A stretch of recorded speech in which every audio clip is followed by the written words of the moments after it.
I'm delighted to be hosting this session about migration, which is in celebration of Refugee Week, which has just ended. But refugees are not the only type of migrant, as you know, and as we will be discussing as we go on. But we have, anyway, talking today and then engaging in a round table, we have David Abulafia, who's Professor Emeritus of Mediterranean History at the University of Cambridge and is a BSR alumnus. He has written a lot about the sea. He wrote a book about the Mediterranean in 2013, the Great Sea. He wrote the Boundless Sea in 2020. He won prizes for each. He has written numerous other things, but his sea books are the most important here. We have Peter Frankopan, who is Professor of Global History at Oxford University, and he's written on the First Crusade, but he's perhaps better known to more people for his Silk Roads book, The Silk Roads: A New History of the World, and the New Silk Roads, The Future and the Present of the World. And he works with the United Nations in that framework, the World Bank. He has an experience in both past and present. We have Donatella Strangio, who is Professor of Economic History at the Sapienza, the University of Rome. She's a specialist in financial history, and she's author of Italy-China Trade Relations, co-editor of Migration in the Mediterranean, and Economic and Social Perspectives on European Migration, all of them books from the last 5 years. So eminently expert people to talk today and to discuss. The format we're going to use is that each of them are going to speak briefly for 10 minutes or little more. Then there will be a table ronde discussion between them. And then more or less on the hour, at 6 o'clock for those of you on British time, to 7 o'clock on Central European time, other o'clocks for other listeners. But at that point, I'll open it up to question and answer discussion in which any of you can ask questions as you choose. You must bear in mind that the only way that we can receive questions is by the Q&A icon at the bottom of your screen. If you type in there, then I will read the questions out. But none of us can see any of you, so it's not possible to ask questions any other way. But it also means you can start asking questions any time, although it won't be for the next 55 minutes that we will actually ask the questions that you yourselves have asked. Okay, and we're going to go in alphabetical order, but that's not the only order it is. There's a logical order attached. I'm very much looking forward to this. I think a combination of these three extremely sharp, extremely well-informed people will make a stimulating discussion, and I hope you will agree. I'll pass straight over to David Abulafia. Well, good evening, everybody. What I want to do, and it may be very, very elementary indeed, but I want to provide you with a sort of taxonomy, if you like, of various types of migrants, bearing in mind that all these categories overlap with one another. And I'm going to try and do it also across time. So we'll be visiting people like pirates twice, but let me just read out the sort of categories that I have in mind. For me, well, there are three that begin with M: merchants, mercenaries, missionaries. There are two that begin with P: pirates, pilgrims. Two that begin with S: slaves, settlers. And there's one that begins with T, which is tourists, which I will come to at the end. So what I'm going to do is share my screen at this point, if it works. There we are. There we are.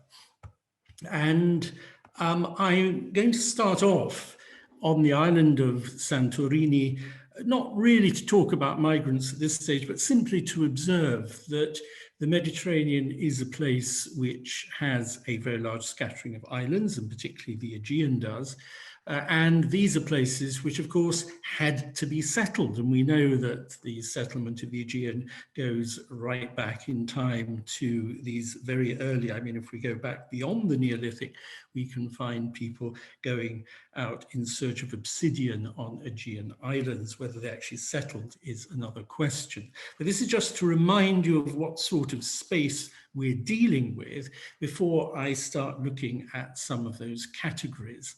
And the first category that comes up, if I can get this to move, which I am having difficulty doing, is, there we are, is the category of mercenaries, because I'm taking you back to around 1200 BC. And I thought that a good example of a mercenary would be a member of these groups of people who controversially are called the Sea Peoples, though not all of them came by sea. This is one of the Peleshet, portrayed on the walls of an Egyptian temple, the Peleshet, who seem to be pretty well identical with the people we later know as the Philistines, who settled along the coast of what's now Gaza and Israel, and who, as we know from DNA evidence, were predominantly, though not necessarily exclusively, of Aegean origin, if you like, Mycenaean warriors from the period of the Trojan War. So mercenaries is one category which, certainly in that period of the breakdown of Bronze Age civilization, seems very much to characterize the Eastern Mediterranean. But I've mentioned pirates as well, and I wanted to show this famous bowl by the black figure artist, the Greek black figure artist Exekias, because it tells a curious story of pirates who were trying to capture the god Dionysus, to enslave the god Dionysus. They saw this beautiful young man standing on a headland, tried to enslave him. They didn't realize he was a god. He turned them into dolphins. The curious thing about this is that the bowl portrays a myth which was directed against the Etruscans. They were supposed to be Etruscan pirates, but it was actually found in an Etruscan tomb. Whether the Etruscans understood the story is something I will leave it to the experts to discuss. But pirates are certainly a phenomenon we need to bear in mind. People, as we shall see when we come to later centuries, sometimes moving far from their place of origin to another corner of the Mediterranean. However, the sort of work I do tends to bring me much more into contact with the merchants, and the first merchants really to have created trade routes spanning the entire Mediterranean from the 10th century, 9th century BC, the Phoenicians, the inhabitants of the Canaanite cities along the coast of what is now mainly Lebanon, portrayed here in an Assyrian relief. What is remarkable about them is precisely the way that they were able not just to create a network of trade stretching out through the Strait of Gibraltar into the Atlantic, so right across the space, but also the way in which they created settlements across that space, of which the most famous are perhaps Carthage and beyond the strait, Cadiz.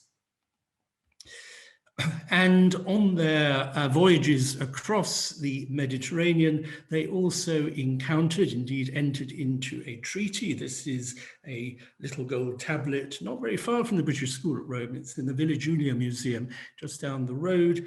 A gold tablet in Etruscan, one of two in Etruscan, there's another one in Phoenician from around 510 BC, which seems to represent a treaty between the king of Caire to the north of Rome and the city of Carthage, or the rulers of Carthage, and reminds us, taking us back to the Etruscans, not just of these commercial networks, but also of the myths that were generated about migration. We have to remember that what certainly developed, what is reported by Herodotus, was a myth of their migration from Asia Minor, which is now largely doubted by archaeologists and historians, that the story, particularly the ancient Mediterranean, is very much bound up with issues of migration. Think of the Trojan War, think of Aeneas and the foundation of Rome.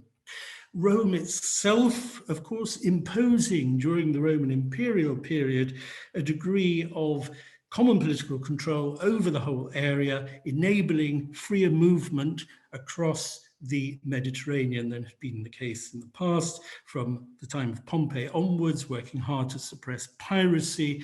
And so we have this extraordinary phenomenon within the city of Rome, within this megalopolis, as Greg Wolf has recently argued, one of the very few megalopolis in the Mediterranean, an area full of small cities, but not really very many very large cities. And among those, I've just taken as one example of settlers who had come from the Eastern Mediterranean, some of them being brought indeed as slaves. The Jews, this is the synagogue at Ostia, and we know from the inscriptions in the synagogue that they were Greek-speaking as well as, perhaps more than, Latin-speaking, and presumably also spoke Aramaic, which would have been the language of the land from which they came.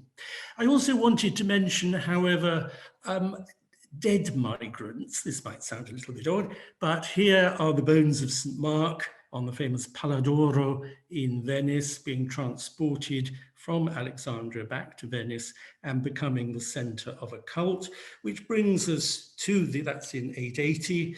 This brings us to the theme of pilgrimage, Venice itself becoming a focus of pilgrimage, but also a departure point for pilgrims bound for other places, for Bari with the bones of St. Nicholas, and ultimately also for Jerusalem in the age of the Crusades. Now, the Crusades I've represented, that indeed, of course, has to be seen as a very important moment in the history of Mediterranean migration, particularly the First Crusade, the establishment of the Latin Kingdom of Jerusalem in what is now sort of Israel, Jordan, Lebanon.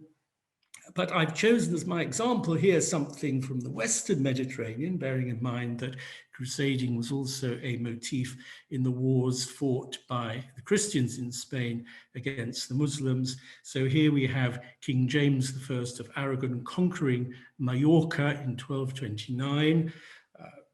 The thing is projected as a crusade, but it also is followed by settlement, by the disappearance gradually of the existing Muslim population, the arrival of a Christian population, the arrival of merchant communities, Genoese, Pisans, also Jews, and obviously lots of Catalan merchants as well. So that sort of process of resettlement, which we see in the medieval period, is something important to bear in mind.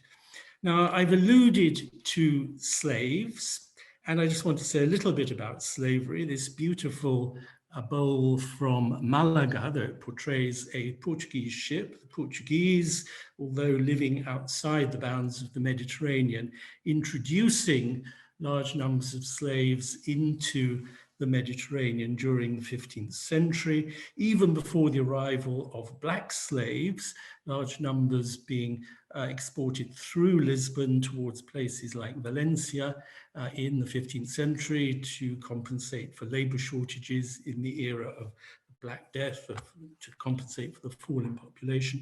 Even before that, Canary Islanders, like this woman from La Gomera, so white slaves also being brought in to the Mediterranean from the mid-14th century onwards, actually, from the moment the Portuguese arrived in the Canaries. But slavery within the Mediterranean also has to be understood from another perspective. Groups like the Barbary Corsairs, or on the other side, the Knights of Malta in the 16th century, raiding the shores, raiding islands like Majorca, Sardinia, and so on, indeed with the effect that a lot of towns moved inland to avoid these raids on the coast, and carrying away inhabitants, carrying away Muslim raiders, carrying away Christian inhabitants, and vice versa, not simply to use their labor, but very often actually for a short-term captivity in the hope that they would be ransomed by wealthy people on the other side. So that was a dimension to slavery within the Mediterranean that we have to bear in mind. Though we should also bear in mind the way that the Genoese were very much involved during the 14th, 15th century in the supply of Black Sea slaves, to the Mamluk rulers of Egypt. So you have these Christian merchants acting as intermediaries and actually providing Egypt with this military elite, which consisted of Circassian slaves from the Black Sea. Another category that we obviously do need to mention, and Chris has already referred to it, the category of refugees. And so I'm going to take an example from Spain. There are really two big examples from Spain one might cite here. In 1492, the expulsion of the Jews, or those Jews who did not wish to convert to Christianity. And then in 1609 to 14, following the conversion of the remaining Muslims to Christianity, their official conversion, but their mass expulsion of the Moriscos at the beginning of the 17th century, leading to the loss of perhaps as many as 250,000 people over a very short period of time, and doing actually very considerable economic damage, many of them moving to North Africa, whereas the Jews some of them have moved to North Africa, many of them have moved right across the Mediterranean through Italy to the Ottoman Empire. Right, so those are the basic categories that I wanted to think about looking at the ancient, medieval, and early modern world. But I'd like to conclude with some comments about more recent types of migrants around the Mediterranean, and this photograph of Alexandria, a city which acted as, particularly in the 19th century when it underwent a great economic revival, which acted as a magnet for populations of all sorts of origins. So you have this enormous Italian population, you have this enormous Greek population, you have an enormous Jewish population, you have an enormous population from Turkey and Lebanon and so on, creating a sort of large bourgeoisie, mixing to some extent with the Copts, but rather less with the native Muslim Egyptian population, and seeing themselves as, well, the way they described themselves was as Europeans. They talked about Alexandria very much as a European city next to Egypt rather than actually in Egypt. So this process of the settlement of the port cities, very important to bear in mind the role of port cities as places attracting migrants and that very distinctive multicultural characteristic that many of them have. But alongside that sort of settlement, which we find in the 19th, early 20th centuries, we also have vigorous acts of conquest. Here is a French portrayal of the conquest of Libya at the beginning of the 20th century, with, as you can see, Italy represented as the civilizing force, civilisation, and the Libyans themselves represented as sort of scared barbarians running away from the much greater power of European civilization. And then refugees of another sort in the wake of, coming back to refugees, in the wake of the Second World War, we've got, I just take this as one example of mass movement of people in the second half of the 20th century, the arrival of Jewish refugees in what is now Israel, and alongside that, of course, the departure of Palestinians from large areas of what is now Israel. So we have these two refugee communities, as it were, in tension with one another. And on top of that, actually, the arrival of very large numbers, I believe 750,000 Jews from Arab countries in the new state of Israel. So a great deal of movement of that sort, and we can see that replicated, of course, in other parts of the Eastern Mediterranean during the 20th century. We could talk about the Armenians, we could talk about the whole issue of Greco-Turkish relations and so on at the beginning of the century, any number of suitable examples.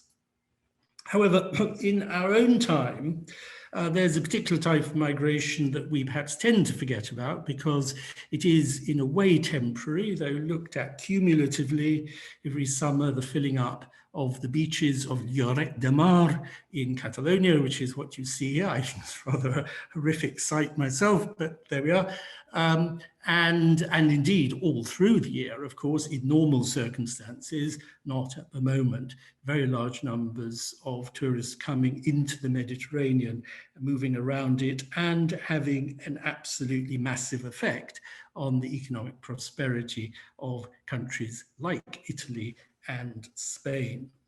But to conclude, that should not, of course, mask our awareness of another type of migrant coming into the Mediterranean. This is a photograph of a group of people from sub-Saharan Africa who have managed, at great risk to themselves, to cross one of the most dangerous stretches of water really in this part of the world, and that is the Strait of Gibraltar. And here they are arriving somewhere near Tarifa, having crossed over from Morocco, but before that, obviously, having crossed the Sahara Desert to reach Europe. And this, when we think of migration in the Mediterranean, of course, is something that immediately comes to the front of our argument. So I just want to leave it at that, with that sort of classification of different types of migrant in the history of the Mediterranean.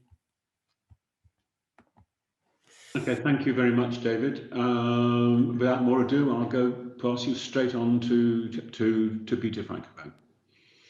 Well, thank you, Chris, and thank you, British School, one of our favoured institutions globally. It's so important, the work that you do. So thank you. It's a real pleasure to be invited this evening, and particularly to be alongside three such distinguished scholars. I'm in very august company, and terrifying to follow on from David's magnificent talk. So we did have a discussion about whether I could fill in some of the cracks that David was likely to fill, which he hasn't left an enormous amount of space. But I think really helpful to be thinking about migrants in this kaleidoscopic way that Professor Abalaffia has just done for us, thinking about different kinds of reasons why people are moving. I suppose I take a sort of equally, I'll try and take a long view and say something broadly about migration in the Mediterranean and beyond, because I know that the title is about a migration in the Mediterranean beyond, so I'm quite interested in what that beyond means. I suppose how a historian would think about migration in Europe is that the story of Europe, and certainly the story of the Mediterranean, is really the story of migration. That's something I think we see from the Paleolithic period onwards, the movements of peoples out of Africa through the Levant, and then upwards, depending exactly where one wants to date these things. But Europe was an unpopulated continent. And so in that sense, the migration of Europeans, whatever those might even mean, is something that I think is a theme that a global historian would spend a lot of time thinking about. The movement of mobile pastoralists bringing farming techniques, crops and so on, followed by different kinds of ceramics, cultures and so on, are what seeded different locations in Europe. And clearly the coastal areas were ones that were primarily attractive alongside ones with good arable land that were well irrigated. As sort of history runs forward into periods that I work on more naturally, so late antiquity and beyond, I think the most defining elements in some ways, they may be overplayed in the sources, they may be overplayed in the secondary materials, but we think of migration in terms of catastrophic large-scale movements of people, particularly east to west. We don't think at all about migration going the other direction. And perhaps there's good reason for that, but you in Rome have no need for me to remind you of what happened when Huns and then Goths descended into the Italian peninsula. But then the migration of Slavic peoples profoundly altered the shape, languages, political structures of large parts of the Balkans. And of course, as you'll know, these are all live issues today about what these identities and these pasts even mean. And that scroll of large-scale migration, whether it's Magyars or Mongols a bit later, have shaped large parts of the Mediterranean, not all of them and not all of them equally. But when we think about Arab conquests, for example, in the 7th century, and the push up into Spain, the redistribution of peoples, and I think the questions that historians spend a lot of time thinking about exactly how many people are actually on the move, just because we see language and common culture being adopted doesn't necessarily mean that we see people, and quantifying is, I think, extremely important. David, interestingly, talked entirely rightly, as we were asked to do, to talk about migration. And I think it is important to correlate the movement of ideas as well as people. There's a mention, of course, a very important one, of the post-Second World War and the migration of many Jewish people to what's now Israel. But in terms of thinking about architectural styles, music, irrigation systems, seeing how people bring things with them and why they move, I think is important. So I suppose the sort of default Mediterraneanist's point of view is that the Mediterranean acts as some form of magnet that drags people towards it. And it drags from Africa, it drags from the Levant, it drags from the steppes of Central Asia. And David spoke with great eloquence about seaborne travel, but also land routes coming over the top of the Black Sea, in particular, the connection between European peoples and the Mediterranean, but with steppe cultures is, I think, an important one. As I sort of nodded to at the beginning when I started talking, I am quite keen to push forward with the correction of Eurocentrism and about the idea that there is a European or a Mediterranean world in the first instance. Both of those labels, like all labels, suggestive of homogeneity, suggestive of shared cultures, suggestive of shared languages, but there's a great deal of variation within the Mediterranean basin. The idea that there is a common past that can be drawn on leaves a lot to the imagination, and it reinforces ideas about European and Mediterranean exceptionalism. So when we think about these large migrations towards Europe and in and around the Mediterranean, as Professor Abalaffia talked about, I think we forget and we don't spend any time thinking about migrations going west to east, also from the steppes, for example, into South Asia, in particular, into Southeast Asia. We don't think about migrations of peoples from Africa in the first instance, and the populations of the oceanic worlds.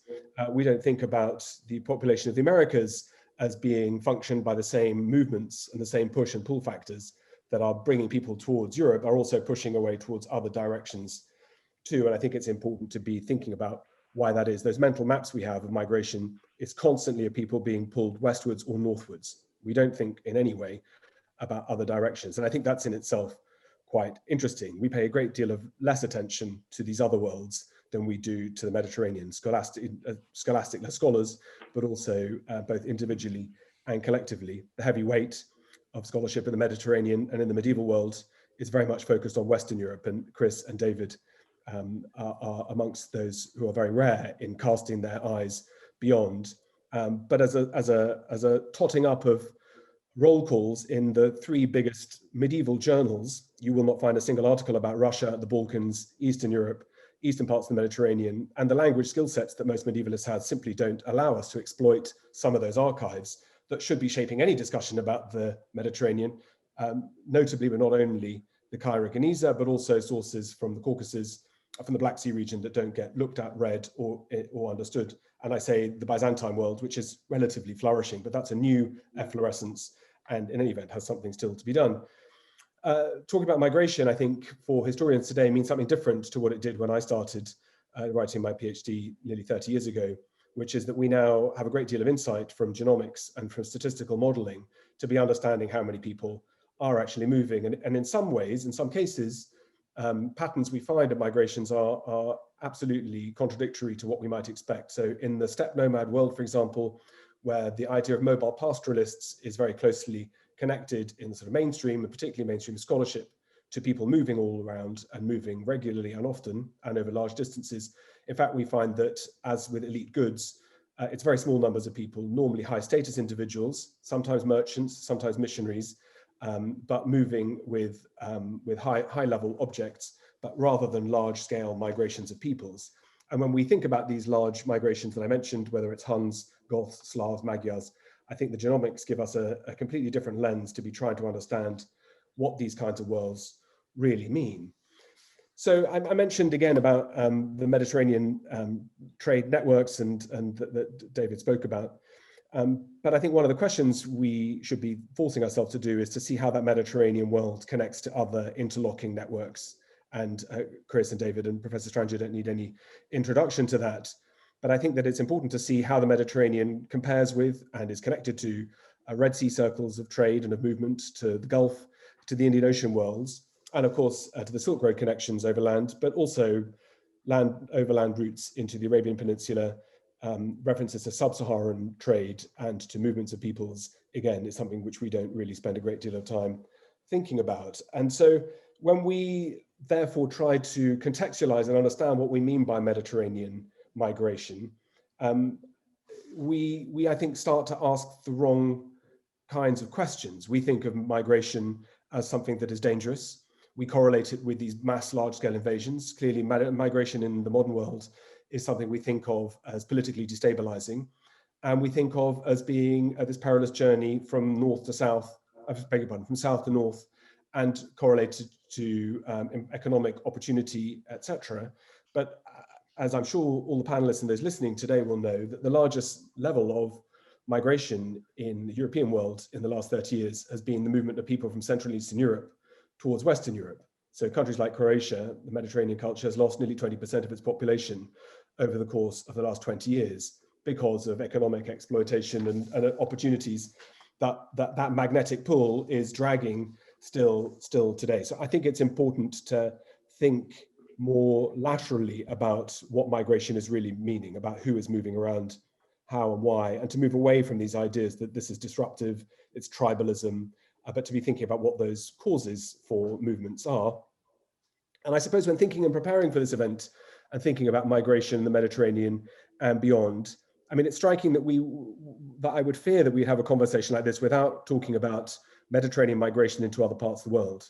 So for example, Spanish and Portuguese movements not just impacted the fate of the Americas, but reshaped the genetic populations, the cultural linguistics, and the social and politicals, including in some cases, extermination of indigenous peoples.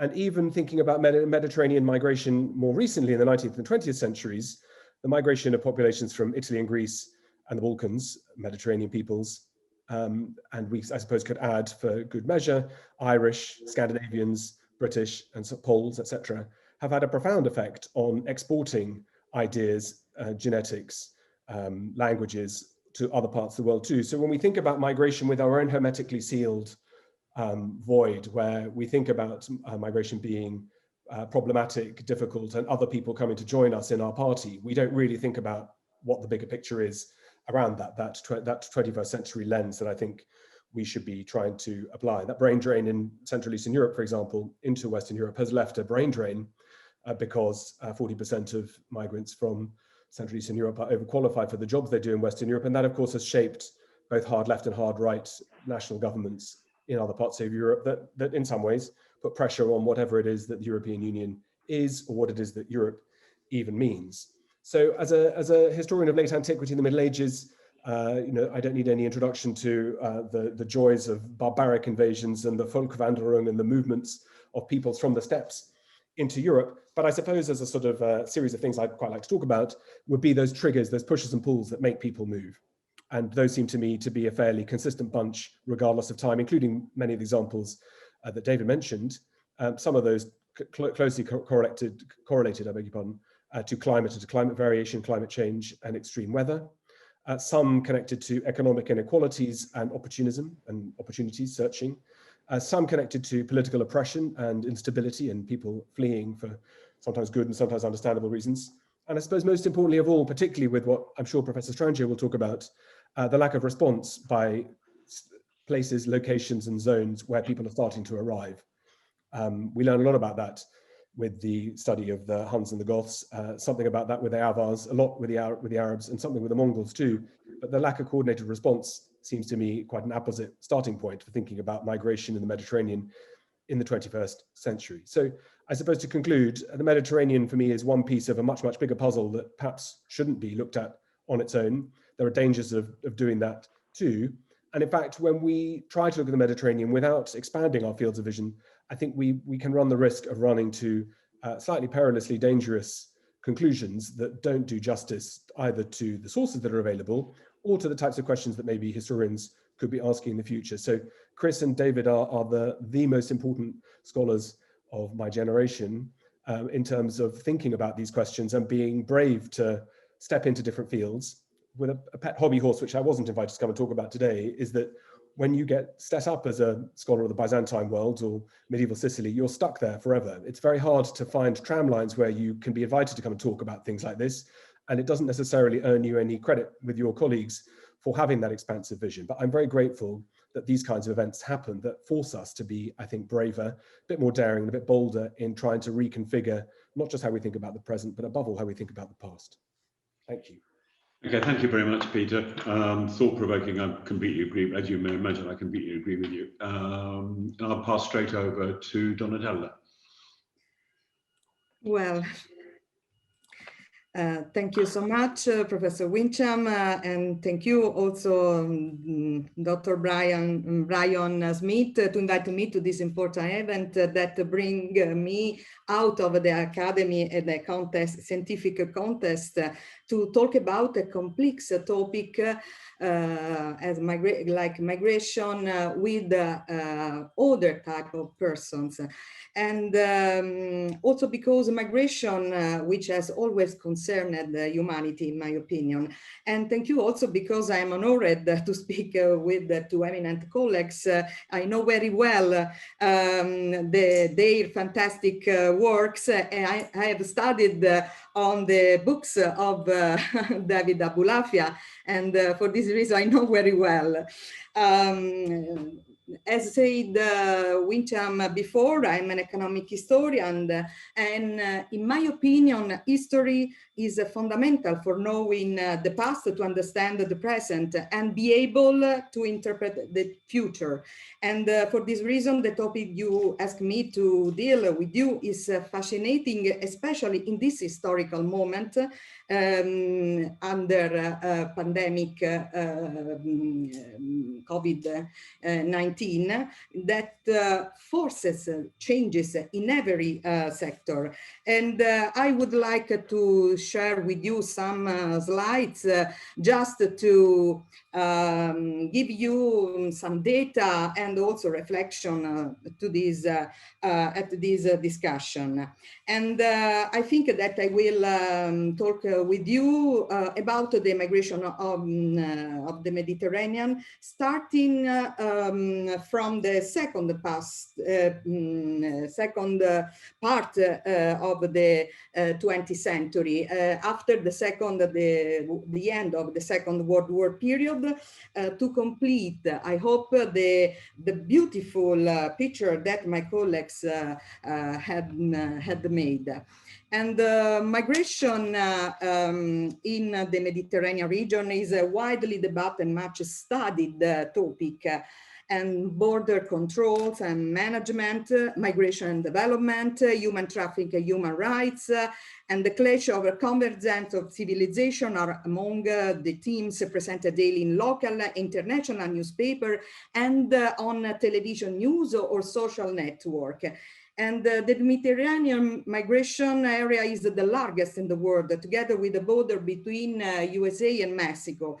And the total population of the countries around the Mediterranean coast is 470 million, about 6.8% of the world population. And the Mediterranean countries hosted about 33 million migrants, while the total number of immigrants from these countries is about 17 million, about 8% of all international migrations. A significant proportion of these flows are within the region, as nearly 7 million immigrants left home to live in other Mediterranean countries. But what's the Mediterranean? And the most important words wrote Abulafia, the sea between lands, as he said before, had always been a crossroad of people, cultures, languages, religions, and the history of the Great Sea the name by which it was known in the Jewish tradition, was marked by men. And Abulafia talked about these different categories. Also this history have made it perhaps connecting the most remote basin, and have made it perhaps the most dynamic place of interaction between different society on the face of the planet, which for centuries have stimulated by circulation of ideas and religious beliefs. Migration, the Mediterranean is a migration system, as we can see. And the so-called globalization of migration had led to great changes in the last 40-45 years, not only in the number of migrants worldwide, but also in the number of countries affected by migration, and in my opinion, the types of migrants. And in terms of geographical areas, globalization has resulted in major changes in the routes used by migrants, the distances traveled, and in the countries of origin destination. And some areas of the world constituted the major poles of attraction for migrants in the last century and continue to do so today. Consider, for example, North America and Europe. However, the regions of migrants going to this area are not the same as in the past few decades. For instance, in Europe, in the past, there was a large influx of migrants from former colonies, which has nowadays been replaced by flow coming from Eastern Europe. And the same applies to many other regions on the world. And therefore, we can identify a supposed paradox of globalization, the regionalization of migration.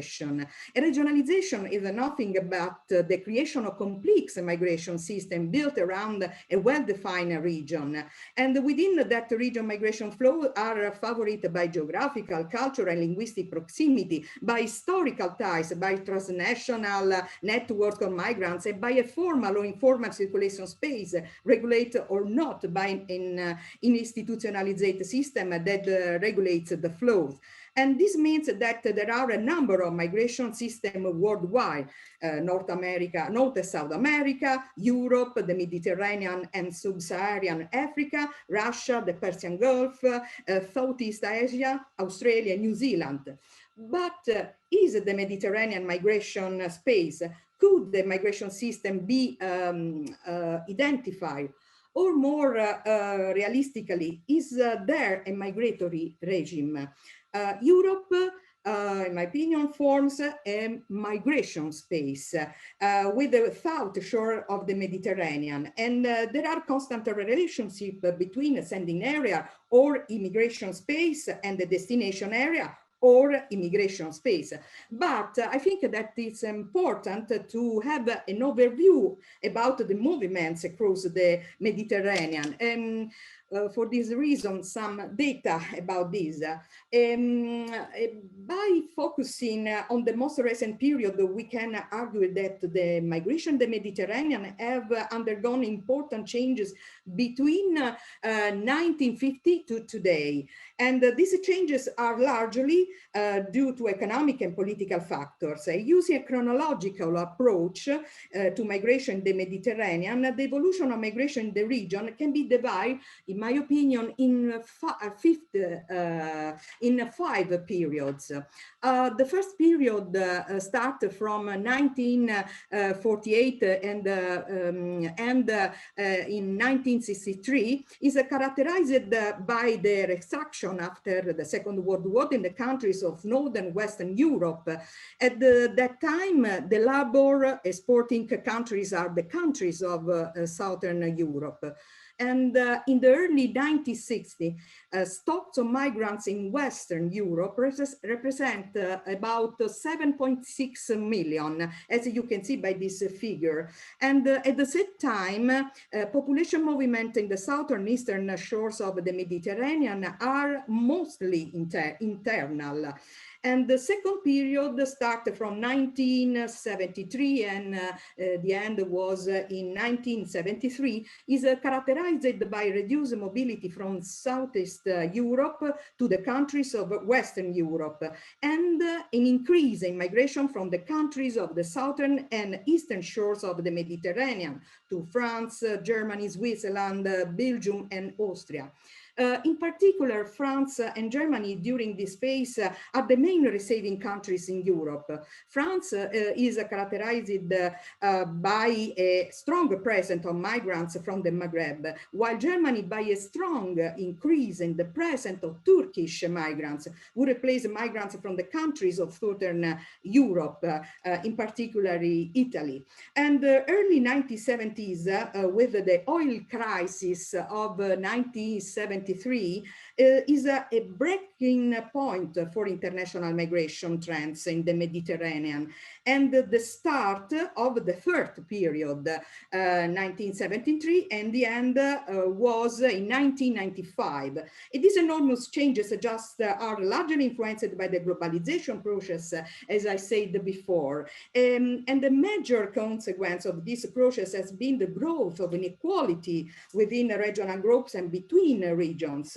And the European countries that were traditionally receiving countries of migration adopt restrictive migration policies, opening the massive return of migrants to their countries of origin. As a consequence, there is a change in the nature and destination of migratory flows. From the 1980s onward, the flow of refugee and asylum seekers to Europe increased significantly. In addition, the countries of Southern Europe become, in the early 1970s, receiving countries of migration flows from countries of the southern shore of the Mediterranean, Sub-Saharan Africa, Latin America, and after the fall of the Berlin Wall, Eastern Europe.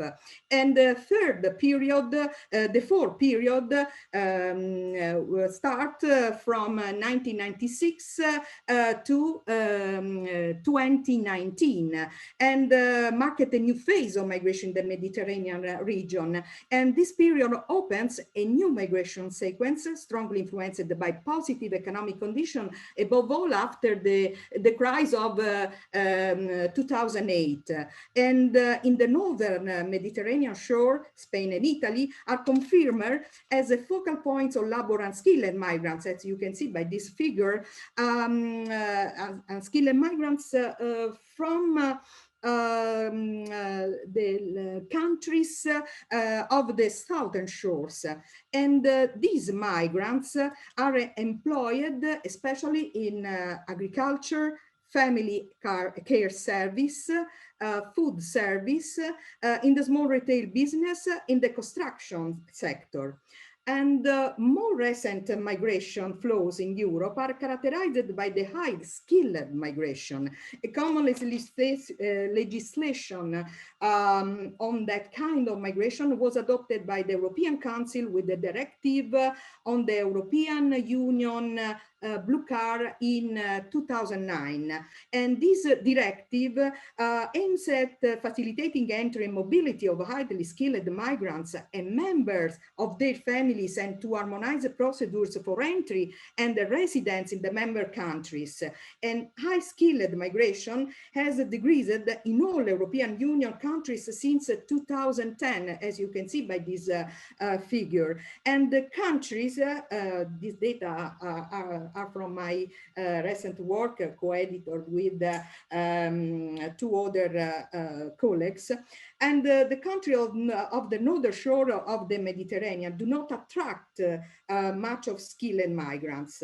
And among them, only France is attracted for the category of researchers. However, there are countries of Northern Europe, including the Netherlands, Denmark, Sweden, and the United Kingdom, that are able to attract quite qualified labor.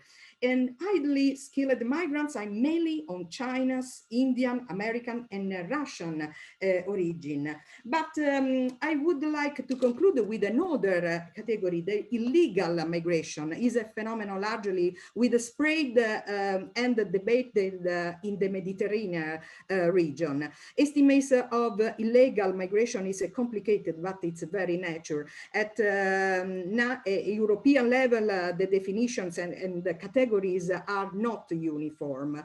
And given the growing interest of the media and public opinion by this type of migration, accompanied by the use of imaginary figures, the European Commission has founded between 2007 and 2009 the Clandestino project. And the project was aimed to harmonize data searches and the methodology used to study illegal migration, to build a database on illegal migration to guide policies on that topic in Europe. And one of the characteristics of the Southern European model of migration is the presence of a large illegal component. And the estimate of the stock of illegal migration is made on the basis of several information, including number of applications for regularization. And the borders of Europe are largely affected by the threat of illegal migration. Therefore, the Frontex agency, the European Agency for the Management of Operational Cooperation at the external borders of the member states of the European Union, that was created in 2004 by the European Council, and it's operational since October 2005. And the Frontex agency has the task to promote, coordinate, and develop European border management. Frontex collects data on flow of illegal crossing of external borders and flow of illegal migrants detection reported within European borders. Illegal crossing the external borders have been stable between 2009 and 2013, around 100,000 passages. And in 2014, because of the worsening of the Syrian crisis, approximately 283,000 illegal crossings were spotted by Frontex. About 60% crossed the maritime border of the Central Road, Mediterranean, Italy and Malta. If you want to improve this complex topic, this is to link very, very important because we are many reports, data, and so on. And also this is some reference, but if you want, I would like to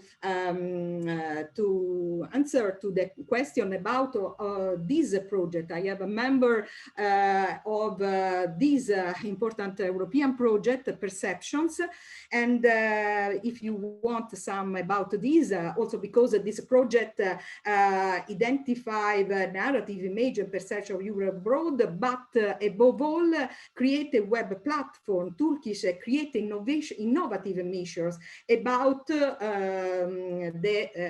social network, Twitter, Facebook, and so on. For the moment, okay, if you, thank you so much for this. Okay, well, thank you, all of you. We're running slightly behind time, but I do think that it would be good to have a table ronde discussion before people ask, before I pose questions that people are asking from the audience. Some of them have already started to come in, but please put more in to the Q&A line.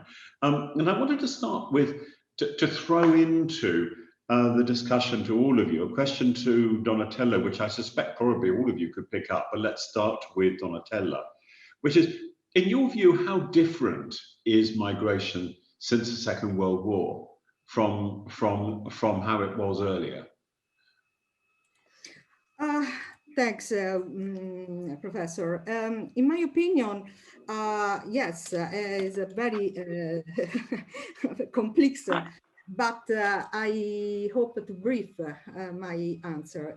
All countries on the world keep their doors open to migrants from other parts of the world, as long as they have highly sought after specialization, substantial capital to invest, or close family tie in the countries itself. But for those who don't possess this characteristic, the possibility of admission are somewhat limited. As one analyst crudely declares, in industrialized countries, the need for immigrants is finished and will never return. It's not difficult to explain why. And during the economic boom of the 30 years following the Second World War, the industrialized countries of North America, Western Europe, and Oceania needed the labor and actively recruited for immigrants from regions such as North Africa, Southern Europe, the Indian subcontinent, and the Caribbean.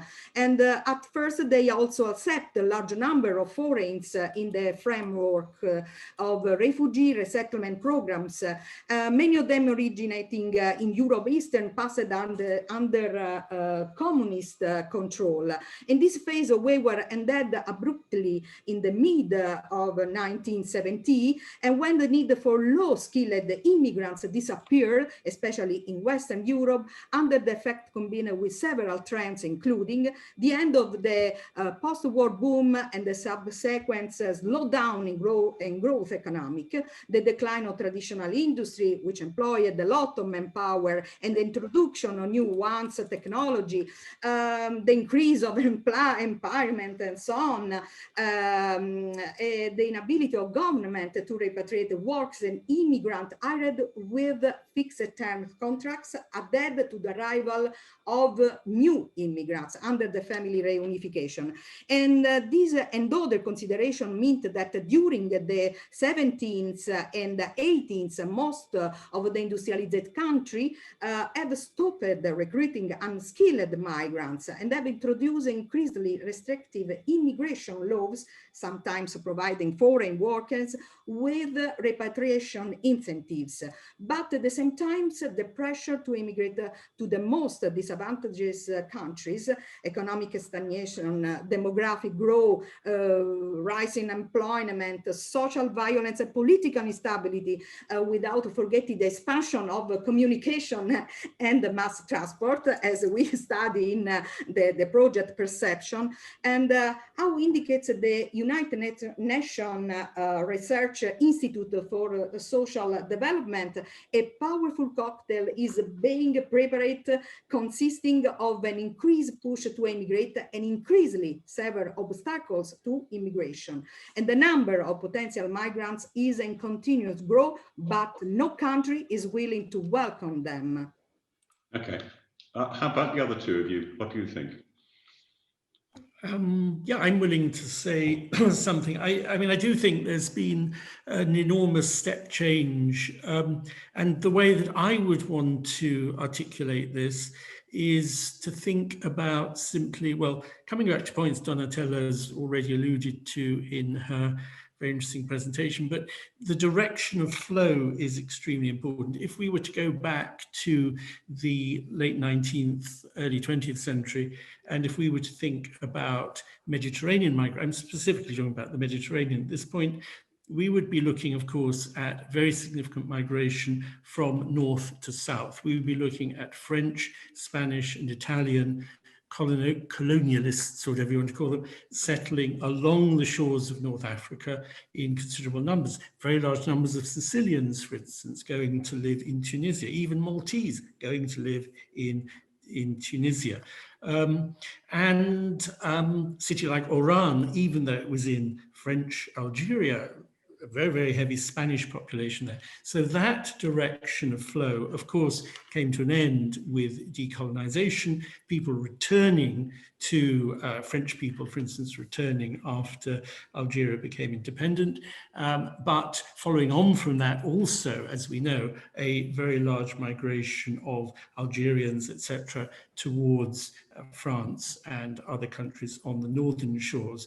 And I think to some extent also we have to take into account in the assessing the differences between pre and post Second World War, we have to think also about the impact of nationalist movements. I showed you my slide of Alexandria, and of course that had a similar sort of effect in, if you like, clearing out the very ethnically mixed population of Alexandria, indeed Cairo, all sorts of other places, and transforming it into a part of a country with a very distinctive national identity. So to me, that's one of the really important changes that's taken place over time. I'll stop there because I don't want to take up too much time. Okay, Peter?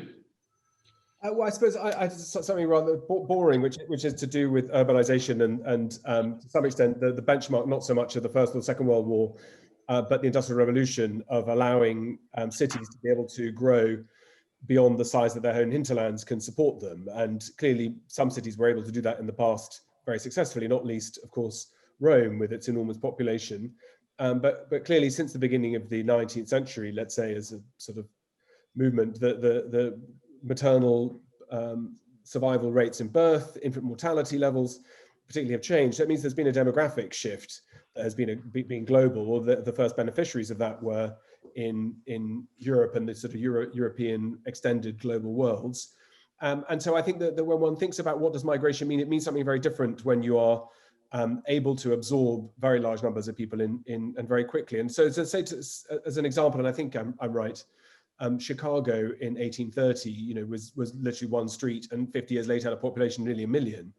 And so it's as much the pace and rate of urbanization as the ability of these cities to be able to sort of expand semi-indefinitely. That means that the opportunities are created on a different scale altogether to the pre-industrial era.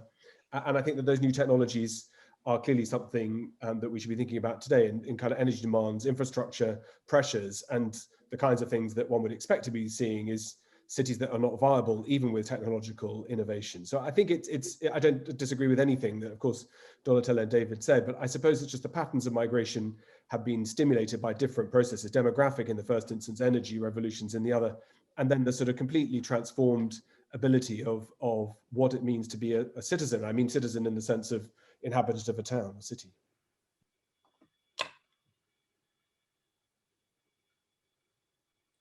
Is it that migration has become more politically difficult?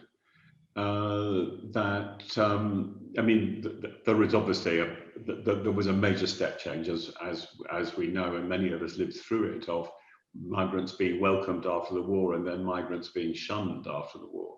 But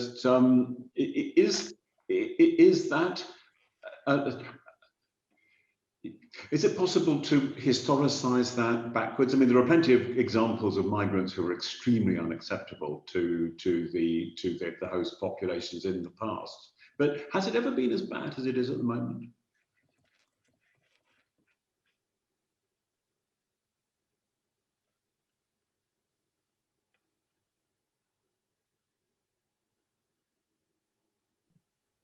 I don't have a comment, but I mean, I noticed Donatella used the word illegal a few times when we were talking about migration. And I think that prescription around where people are allowed to live and move, you find histories in Han Dynasty China enforcing agricultural workers to stay within specific districts, tying people to land and stopping them from being able to migrate is something that goes back across all histories. In fact, in Mesopotamian literatures too, you find real anxiety by bureaucrats and elites trying to make sure that labor forces are available at any opportunity. So in that sense, states have always competed about adequate labor forces, and the movement is a loss as much as it is a gain or pressure to where people are moving to.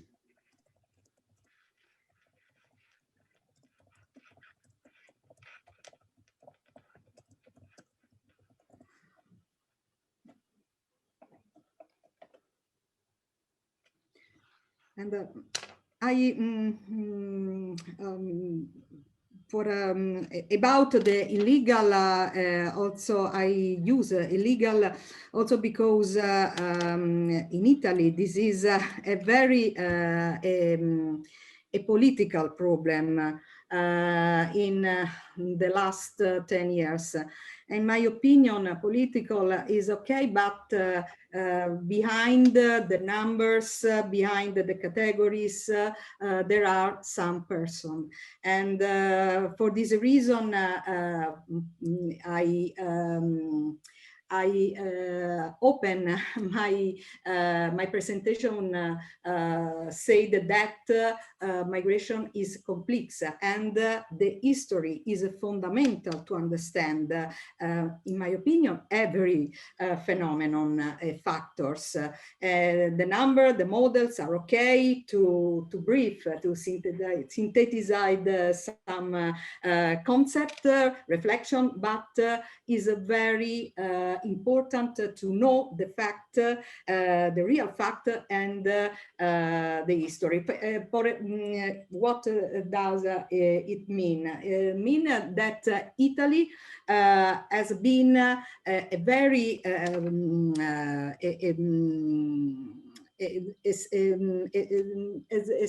has been in migration, traditional migration in the past, especially after the second part of the 19th century, has been very important, and about 40 migrants that this movement has been about 40 migrants between the end of the 19th century until the start of the Second World War, and 26 million of these were Italian persons. And in the second part of the 18th century, Italian person went to the Latin America, especially, and were especially agriculture, or just a little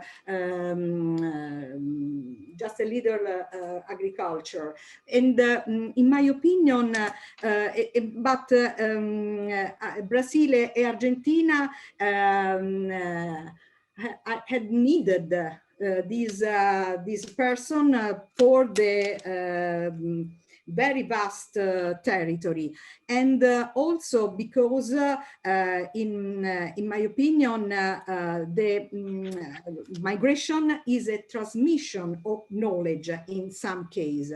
As I said before, in the last decades, but above all in this historical moment, under the pandemic moment, we have a very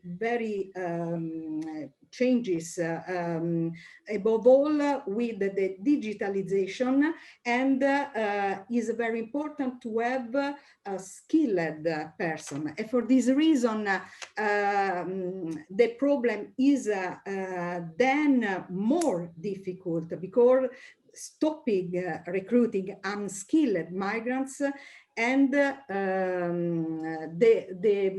states, especially in Europe, the problem is very strong, but also is very strong also because the perception of this phenomenon is very particular.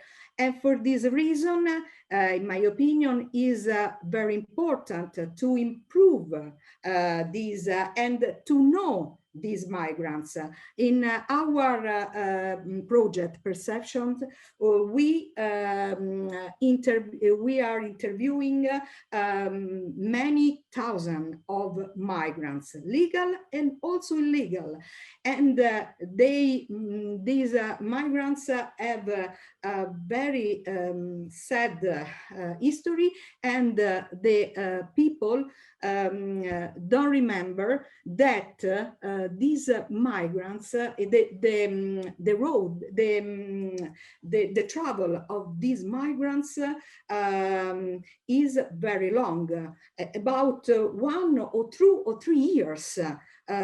From especially from Africa in this moment, and in some particular countries of the Africa in this moment, and this is a very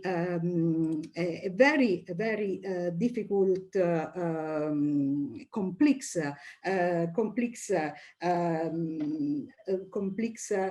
topic, because it is important to identify narrative, image, and also to know very well also the new instruments like social network that, in my opinion, give some new data of this phenomenon. Could I just add, I mean, the sort of crisis that we're facing, I mean, it doesn't need to be said that it's been accentuated very much by the conflicts in the Middle East. I mean, one thinks of the situation in Syria in particular. And it's interesting in that context that Angela Merkel was quite keen to bring in a significant number of Syrian refugees. But what we're actually looking at is a problem that, of course, reaches much, much further than the Middle East, and the population explosion that's taken place in countries like Nigeria, partly as a result of improving healthcare, partly as a result of improving expectations, because you're now looking at the emergence of a sort of middle class in these countries, young men and women who have the expectation that they'll become doctors and engineers and so on. But it's impossible to fulfill that in the part of the world where they live. So this is a problem which has grown and will continue to grow, that very large numbers of people will seek to gain entry into Europe. But very often, of course, they wish to go beyond the Mediterranean. I was hearing the other day how that the United Kingdom is so attractive because so many of them actually speak English, and they don't want to go. I mean, even if Poland did open its doors, they would regard the language problem as something which was a little bit of a problem. So we have to be aware that this is a very long-term problem in which the Mediterranean sort of sits in the middle, but it engages the whole of Europe, the whole of the Mediterranean world within that much wider context.